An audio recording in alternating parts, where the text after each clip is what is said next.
స్పందించి మున్సిపల్ కార్మికుల సమస్యలు న్యాయమైనటువంటి కార్మికులందరినీ ఖచ్చితంగా రెగ్యులర్ చేస్తారని ఆశిస్తూ ఈరోజు మా సమస్యలపైన మీకు పోస్ట్ కార్డు సమస్యని మీ దృష్టికి తీసుకొస్తున్నాం కనుక రేపు వచ్చే పోస్ట్ కార్డుని తిరస్కరించకుండా క్షుణ్ణంగా పరిశీలించి రాష్ట్రంలో ఉన్నటువంటి 45,000 మంది మున్సిపల్ పారిశుద్ధ ఇంజనీర్ కార్మికులకి మెరుగైనటువంటి సేవలు చేసే కార్మికులుగా గుర్తించి వాళ్ళందరినీ పర్మనెంట్ చేస్తారని ఆశిస్తూ ఈరోజు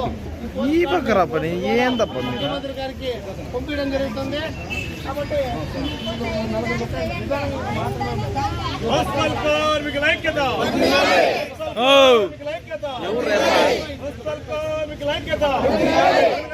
చేయాలి.